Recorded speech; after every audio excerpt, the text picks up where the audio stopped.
ಇಲ್ಲಿನ ಉದ್ಯಮ ಭಾಗದಲ್ಲಿರುವ ಸರ್ಕಾರಿ ಉಪಕರಣಾಗಾರ ಮತ್ತು ತರಬೇತಿ ಕೇಂದ್ರದ ಡಿಪ್ಲೊಮಾ ಪರೀಕ್ಷೆ ಆರಂಭವಾಗಿದ್ದು ಮೇ 10ರವರೆಗೆ ಕೊನೆಯ ದಿನವಾಗಿದೆ ಎಂದು ಕಾಲೇಜಿನ ಪ್ರಾಚಾರ್ಯ ಯಲ್ಲಪ್ಪ ಸವದತ್ತಿ ಹೇಳಿದರು.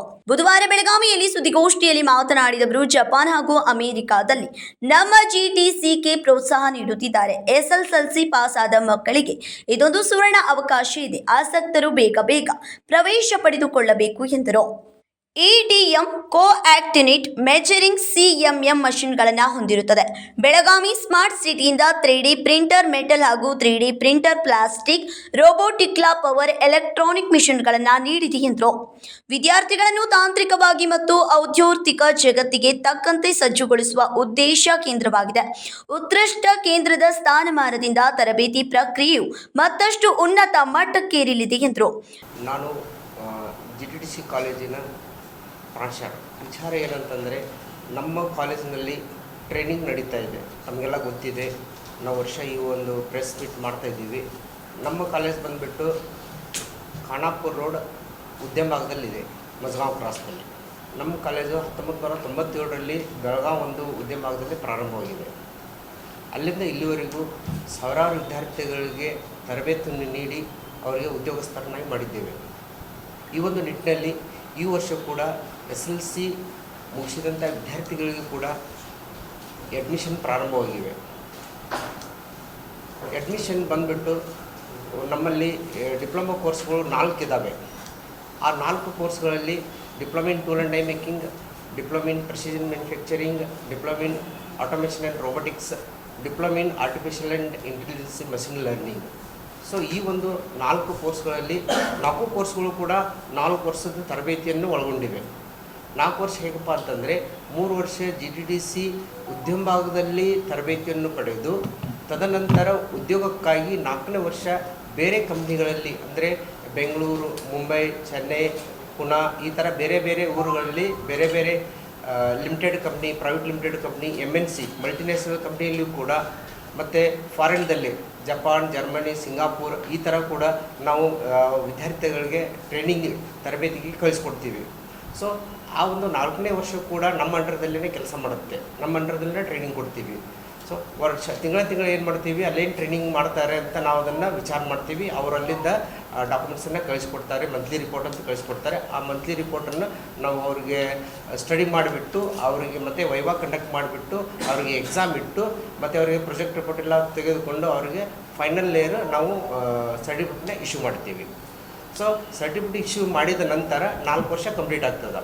ಈ 4 ವರ್ಷ ಕಂಪ್ಲೀಟ್ ಆದ ನಂತರ ಅವರು ಅದೇ ಕಂಪ್ನಿಯಲ್ಲಿ ಕೂಡ ಕಂಟಿನ್ಯೂ ಮಾಡ್ಬೋದು. ಬೇಡ ಅಂತಂದರೆ ಅವರಿಗೆ ಜಾಸ್ತಿ ಸ್ಯಾಲ್ರಿ ಬೇಕು, ಒಳ್ಳೆ ಪರ್ಫಾರ್ಮೆನ್ಸ್ ಇತ್ತು ಅಂದರೆ ಬೇರೆ ಕಂಪ್ನಿಯಲ್ಲಿ ಕೂಡ ಹೋಗಿ ಕೆಲಸ ಮಾಡ್ಬೋದು.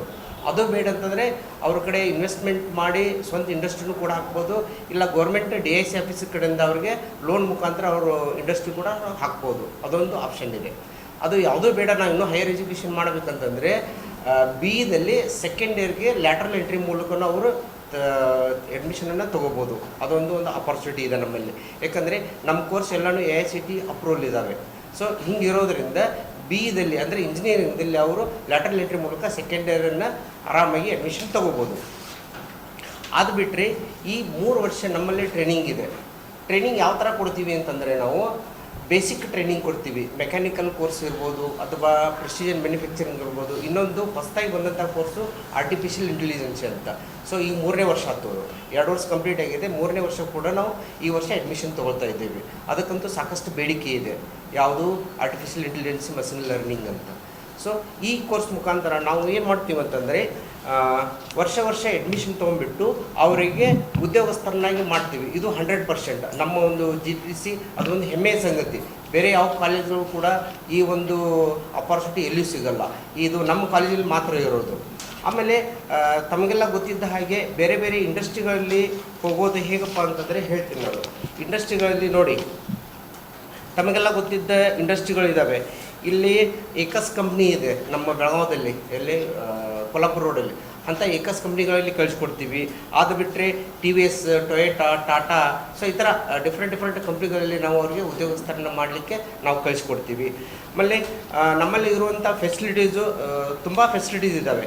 ಯಾಕಂದರೆ ನಮ್ಮಲ್ಲಿ ಏನಾಗಿದೆ ಅಂತಂದರೆ ಗೌರ್ಮೆಂಟ್ ನಮ್ಮದು ಕರ್ನಾಟಕ ಗೌರ್ಮೆಂಟ್ ಅಂಡರ್ ಬರೋದರಿಂದ ಕರ್ನಾಟಕ ಗೌರ್ಮೆಂಟ್ ಭಾಳಷ್ಟು ಹೆಲ್ಪ್ ಮಾಡ್ತಾ ಇದೆ. ಸಾಕಷ್ಟು ಮಷಿನ್ಸ್ ಇದ್ದಾವೆ. ಆ ಮಷಿನ್ಸ್ ಯಾವಂತ ಹೇಳ್ತೀವಿ ನಿಮಗೆ.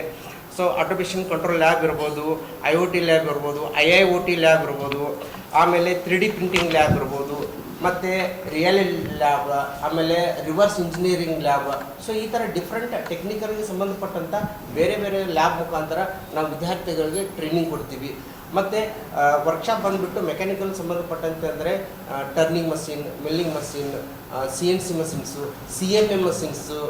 ಸೊ CNC ಅಂದರೆ computerise numerical control machine. So ಈ ಥರ ಬೇರೆ ಡಿಫ್ರೆಂಟ್ ಕೋರ್ಸ್ಗಳಿದ್ದಾವೆ. ನಮ್ಮಲ್ಲಿ 1 ಎಕರೆ ಕ್ಯಾಂಪಸ್ಸಲ್ಲಿ ಸಾಕಷ್ಟು ಟ್ರೈನಿಂಗ್ ಸೆಂಟರ್ ಅಂದರೆ ತರಬೇತಿ ಕೇಂದ್ರನೂ ಇದೆ, ಈ ಕಡೆ ಅಡ್ಮಿನ್ ಬ್ಲಾಕು ಇದೆ, ಪ್ರಯೋಗಾಲಯಂತೂ ಸಾಕಷ್ಟು ಇದ್ದಾವೆ. ಸೊ 3 ಫ್ಲೋರ್ ಇದೆ ನಮ್ಮದು. First floor, second floor, 3 floor ಇದೆ. ಸಾಕಷ್ಟು ಫ್ಲೋರಲ್ಲಿ ಏನೇನಿದೆ ಅಂದರೆ ಕ್ಲಾಸಸ್ಸು ಚೆನ್ನಾಗಿದ್ದಾವೆ. ಸೊ ಪ್ರಾಕ್ಟಿಕಲ್ಲು ಒಳ್ಳೊಳ್ಳೆ ಪ್ರಾಕ್ಟಿಕಲ್ ಮಾಡಲಿಕ್ಕೆ ಮಷಿನ್ಸ್ ಇದ್ದಾವೆ. ಲ್ಯಾಬ್ರೇಟ್ರಿನೂ ಒಳ್ಳೊಳ್ಳೆ ಲ್ಯಾಬ್ರೇಟ್ರಿ ಇದ್ದಾವೆ. ಸಾಕಷ್ಟು ಇನ್ವೆಸ್ಟ್ಮೆಂಟ್ ಇದೆ. ಆಮೇಲೆ ಸ್ಮಾರ್ಟ್ ಸಿಟಿ ಬೆಳಗಾವಿಯಿಂದನೂ ನಮಗೆ ಸಾಕಷ್ಟು ಮಷಿನ್ಗಳು ಬಂದಿದ್ದಾವೆ, ಅವನು ಕೂಡ ಇಂಪ್ಲಿಮೆಂಟ್ ಮಾಡಿದ್ದೀವಿ.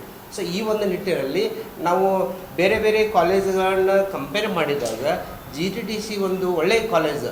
ಎಸ್ಪೆಷಲಿ ಈ ಮಧ್ಯಮ ವರ್ಗದ ವಿದ್ಯಾರ್ಥಿಗಳು ಬರ್ತಾರಲ್ವ, ಈ ಕಡೆ ಶ್ರೀಮಂತರಲ್ಲ, ಈ ಕಡೆ ಬಡವರಲ್ಲ. ಶ್ರೀಮಂತರಾದರೆ ಏನು ಮಾಡ್ತಾರೆ, BA ಆಯಿತು, MBBS ಆಯಿತು, ಅಥವಾ VMS ಈ ಥರ ಹೈಯರ್ ಕೋರ್ಸಸ್ ಹೋಗ್ತಾರೆ.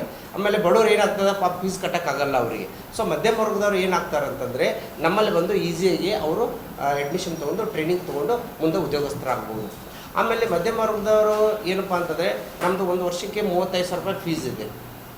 ಅದನ್ನು 2 ಕಂತುಗಳಲ್ಲಿ ಅಂದರೆ ಫಸ್ಟ್ ಸೆಮ್ಮು ಮತ್ತು ಸೆಕೆಂಡ್ ಸೆಮ್ ಅಂತ 2 ಕಂತುಗಳಲ್ಲಿ ಕಟ್ಸ್ಕೊತೀವಿ ನಾವು. ಸ್ಟಾರ್ಟಿಂಗ್ ಈಗ ನೆಕ್ಸ್ಟ್ ವೀಕಲ್ಲಿ ಅಡ್ಮಿಷನ್ ಸ್ಟಾರ್ಟ್ ಆಗ್ತದೆ. ಸೊ ನಮ್ಮದು 10ನೇ ತಾರೀಕು ಅಡ್ಮಿಷನ್ ಅಪ್ಲಿಕೇಶನ್ ಹಾಕೋದು ಲಾಸ್ಟ್ ಡೇಟ್ ಇದೆ, ಇದೇ ತಿಂಗಳು 10ನೇ ತಾರೀಕು. ಸೊ ಅದಾದಮೇಲೆ ಅಡ್ಮಿಷನ್ ಸ್ಟಾರ್ಟ್ ಮಾಡ್ತೀವಿ ನಾವು, ವೆರಿಫಿಕೇಷನ್ ಮಾಡಿಬಿಟ್ಟು. ಸೊ ಅಡ್ಮಿಷನ್ ಟೈಮ್ದಲ್ಲಿ ಸ್ಟಾರ್ಟಿಂಗ್ ಎಲ್ಲ ಒರಿಜಿನಲ್ ಡಾಕ್ಯುಮೆಂಟ್ಸ್ ಕೊಟ್ಟು 22,500 ರೂಪಾಯಿ ಅಂದರೆ 22,500 ರೂಪಾಯಿ ಕೊಟ್ಬಿಟ್ಟು ಅವರು ಅಡ್ಮಿಷನ್ ತೊಗೋಬೇಕಾಗುತ್ತೆ. ಸೊ ಅಡ್ಮಿಷನ್ ತೊಗೊಂಡ ನಂತರ ಅದು 6 ಮಂತ್ರಿಂದ 8 ತಿಂಗಳಾದಮೇಲೆ ಗೌರ್ಮೆಂಟ್ ಕಡೆಯಿಂದ ಸ್ಕಾಲರ್ಶಿಪ್ಪು ಕೂಡ ಬರ್ತದೆ. ಅವ್ರು ಎಷ್ಟು ಕಟ್ಟಿರ್ತಾರಲ್ಲ ಫೀಸ ಎಲ್ಲ ಸ್ಕಾಲರ್ಶಿಪ್ಪು ರಿಫಂಡ್ ಆಗುತ್ತೆ ಬೇರೆ ಡಿಪಾರ್ಟ್ಮೆಂಟ್ ಕಡೆಯಿಂದ. ಆಮೇಲೆ 6 ತಿಂಗಳಾದಮೇಲೆ ಸೆಕೆಂಡ್ ಸೆಮ್ಗೆ ಮತ್ತು 15,000 ರೂಪಾಯಿ ಅಡ್ಮಿಷನ್ ಫೀಸ್ ಅಂತ ತೊಗೋತೀವಿ. ಸೊ ಟೋಟಲಿ ಅಪ್ರಾಕ್ಸಿಮೇಟ್ಲಿ 36,000 ಆಗ್ತದೆ. ಆ 36,000 ಕೂಡ ಗೌರ್ಮೆಂಟ್ ಕಡೆಯಿಂದ ರಿಫಂಡ್ ಆಗುತ್ತೆ ಎನಿ ಕೆಟಗರಿ. ಸೊ ಕೆಟಗರಿ ಇದು ಅದು ಅಂತೇನಿಲ್ಲ, ಆದರೆ ಏನು ಇನ್ಕಮ್ ಕಡಿಮೆ ಇರಬೇಕಷ್ಟೇ, ಗೌರ್ಮೆಂಟ್ ಜಾಬ್ ಇರಬಾರ್ದು. ಸೊ ಇನ್ಕಮ್ ಕಡಿಮೆ ಇದ್ದಂಥ ಎಲ್ಲ ವಿದ್ಯಾರ್ಥಿಗಳಿಗೂ ಕೂಡ ಆ ಒಂದು ಸ್ಕಾಲರ್ಶಿಪ್ ಪಡ್ಕೊಳ್ಳಿಕ್ಕೆ ಭಾಳಷ್ಟು ಅನುಕೂಲ ಇದೆ ಒಂದು. ಆಮೇಲೆ ನಮ್ಮದು ಟ್ರೈನಿಂಗ್ ಯಾವ ಥರ ಇದೆ ಅಂತಂದರೆ ಬೇರೆ ಕಾಲೇಜುಗಳಲ್ಲಿ ಏನೋ ಒಂದು ನೋಡಿ, ಇವಾಗ ಹಿಸ್ಟ್ರಿ ಓದಬೇಕಂದ್ರೆ ಏನು ಮಾಡ್ತಾರೆ, ಹಿಂದೆ ಹಂಗಿತ್ತು ಹಿಂಗಿತ್ತು ಅಂತ ಹೇಳ್ತಾರೆ. ಬಟ್ ಬೇರೆ ಕಾಲೇಜುಗಳಲ್ಲಿ ಏನೋ ಹೇಳ್ತಾರೆ. ನಮ್ಮಲ್ಲಿ ಏನು ಮಾಡ್ತೀವಿ ಅಂತಂದ್ರೆ ನಾವು ಟ್ರೈನಿಂಗ್ ಮೂಲಕ ಅವರಿಗೆ ತಿಳಿಸಿ ಹೇಳ್ತೀವಿ. ಅಂದರೆ ಟೋಟಲಿ ಹೇಳೋದಂತಂದರೆ ಏನಪ್ಪ ಅಂತಂದರೆ ಶಿಕ್ಷಣ ಮೂಲಕ ತಯಾರಿಕೆ ಮೂಲಕ ಶಿಕ್ಷಣ. ಅಂದರೆ ನಾವು ಏನು ಥಿಯರಿಯಲ್ಲಿ ಹೇಳ್ತೀವಲ್ಲ ಅದನ್ನೇ ಪ್ರಾಕ್ಟಿಕಲಾಗಿ ಮಾಡಿಸ್ತೀವಿ. ಅದಾದ ನಂತರ ಪ್ರಾಕ್ಟಿಕಲ್ದಲ್ಲಿ ಏನು ಮಾಡ್ತಾರಲ್ಲ ಅದನ್ನೇ ಥಿಯರಿಯಲ್ಲಿ ಬರೀತಾರೆ. ಸೊ ವಿದ್ಯಾರ್ಥಿಗಳಿಗೆ ಎಷ್ಟು ಅನುಕೂಲ ಆಗ್ತದೆ ಅಂತಿದ್ರು ಇದು, ಅವ್ರೇನು ಪ್ರಾಕ್ಟಿಕಲ್ ಮಾಡ್ತಿರ್ತಾರಲ್ಲ ಮಾಡ್ತಾ ಕಲಿತಾರೆ. ಅದನ್ನು ಕಲಿತದ್ದನ್ನು ಎಕ್ಸಾಮ್ದಲ್ಲಿ ಬರೀತಾರೆ. ಸೊ ಭಾಳಷ್ಟು ಈಸಿಯಾಗಿ ನೆನ್ಪಿಟ್ಕೋಬೋದು. ಬೇರೆ ಕಾಲೇಜುಗಳಲ್ಲಿ ಏನು ಮಾಡ್ತಾರೆ, ಬರೀ ಓದ್ಕೋತ ಹೋಗ್ತಾರೆ, ನೆನಪು ಉಳಿತದಿಲ್ಲ, ಕಷ್ಟ ಆಗ್ತದೆ ಅವರಿಗೆ. ಬಟ್ ಇಲ್ಲಿ ಹಾಗಲ್ಲ. ಸೊ 100% ಅವ್ರಿಗೆ ನೆನಪು ಉಳಿತದೆ. ಇವಾಗ ಗಾಂಧೀಜಿ ತತ್ವವನ್ನು ಅನುಸರಿಸ್ತೀವಿ ನಾವು. ಅಂದರೆ ಹೇಳಿದ್ದನ್ನೇ ಮಾಡೋದು, ಮಾಡಿದ್ದನ್ನೇ ಹೇಳೋದು. ನಾವೇನು ಬುಕ್ಕಲ್ಲಿ ಏನು ಬರಿತೀವಲ್ಲ ಅದನ್ನೇ ಮಾಡಿ ತೋರಿಸ್ತೀವಿ. ಸೊ ಏನು ಮಾಡ್ತೀವಿ ಅದನ್ನೇ ಬುಕ್ಕಲ್ಲಿ ಬರಿತೀವಿ. ಸೊ ಏನು ಮಾಡೋಕ್ಕಾಗೋದಿಲ್ಲ ಅದನ್ನು ಬುಕ್ಕಲ್ಲೇ ಎರೇಸ್ ಮಾಡಿಬಿಡ್ತೀವಿ. ಇದು ಬರಲ್ಲ ಅಂತ ತೆಗೆದು ಬಿಡ್ತೀವಿ. ಅದೇ ಥರ ಏನು ತೆಗೆದಿರ್ತೀವಲ್ಲ ಅದನ್ನು ಬಿಟ್ಟು ಏನು ಬರ್ತದೆ ಅದನ್ನೇ ವಿದ್ಯಾರ್ಥಿಗಳಿಗೆ. ಅಂದರೆ ಟೋಟಲಿ 100% ಕಲಿಕೆಗೆ ಬಹಳಷ್ಟು ಅನುಕೂಲ ಇದೆ. ಎಂಥ ಒಬ್ಬ ದೊಡ್ಡ ವಿದ್ಯಾರ್ಥಿ ಇದ್ದರೂ ಕೂಡ ನಮ್ಮ ಕಾಲೇಜಿಗೆ ಬಂದ ಮೇಲೆ ಅವನ ಜಾಣನ್ನಾಗಿ ಮಾಡಿ, ಸ್ಕಿಲ್ಲನ್ನು ಅವನಲ್ಲಿ ಇನ್ವಾಲ್ವ್ ಮಾಡಿ, ಸೊ ಅವನ ಟ್ಯಾಲೆಂಟನ್ನು ಹೊರಗೆ ತೆಗೆದು ಅವನಿಂದ ಏನು ಇದೆ. ಆಮೇಲೆ ನಮ್ಮಲ್ಲಿ ಟ್ರೈನಿಂಗ್ ಹೆಂಗಿರ್ತದೆ ಅಂತಂದರೆ ಇಂಡಸ್ಟ್ರಿ ರಿಕ್ವೈರ್ಮೆಂಟ್ ಏನಿರ್ತದಲ್ಲ, ಸೊ ಎಂಥ ವಿದ್ಯಾರ್ಥಿಗಳು ಅವ್ರಿಗೆ ಬೇಕಾಗಿರೋ ಎಂಥ ವರ್ಕರ್ಸ್ ಬೇಕಾಗಿರ್ತಾರಲ್ಲ ಅದೇ ಥರ ಅವ್ರಿಗೆ ಏನು ರಿಕ್ವೈರ್ಮೆಂಟ್ ಇದೆಯಲ್ಲ ಅದೇ ಥರ ಟ್ರೈನಿಂಗ್ ಕೊಡ್ತೀವಿ ನಾವು. ಆ ಥರ ಟ್ರೈನಿಂಗ್ ಕೊಟ್ಬಿಟ್ಟು ಆ ಇಂಡಸ್ಟ್ರಿ ಜೊತೆ MOU ಮಾಡ್ಕೊಂಡಿರ್ತೀವಿ ನಾವು. MOU ಅಂತಂದರೆ memorandum of understanding.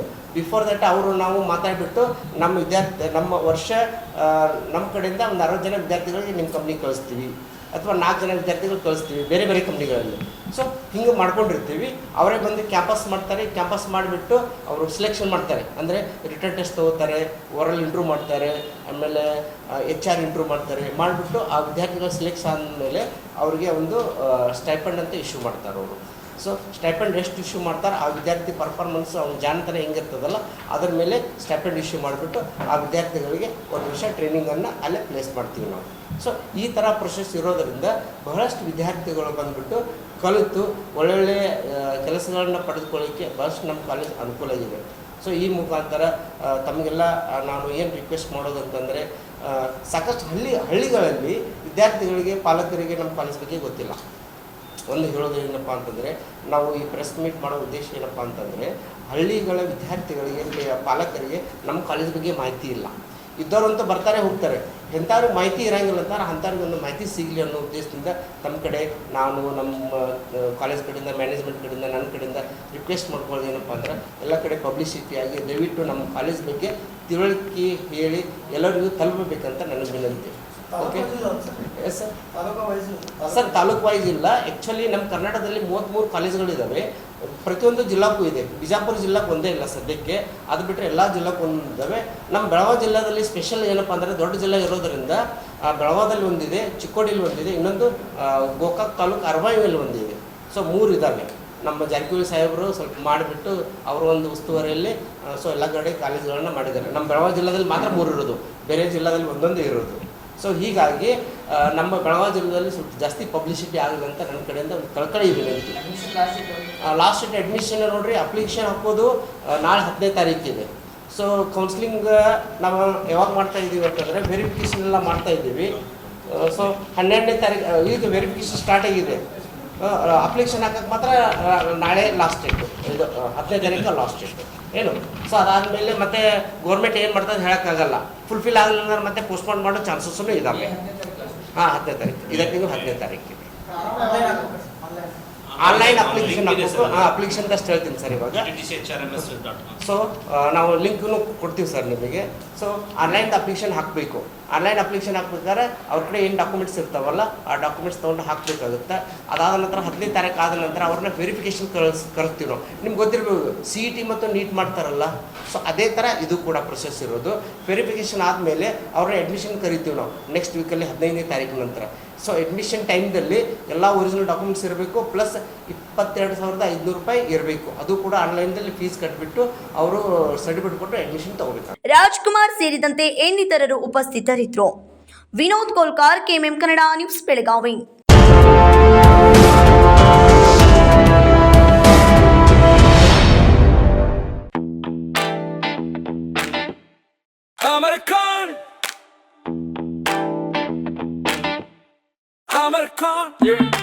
Amarcon collection में आओ, नई वैरायटी यहाँ पाओ, सबके लिए कपड़े हैं खास, Amarcon में खुशियाँ हैं पास, Amarcon, Amarcon. Amarcon collection, खड़े बाजार, बेलगाम.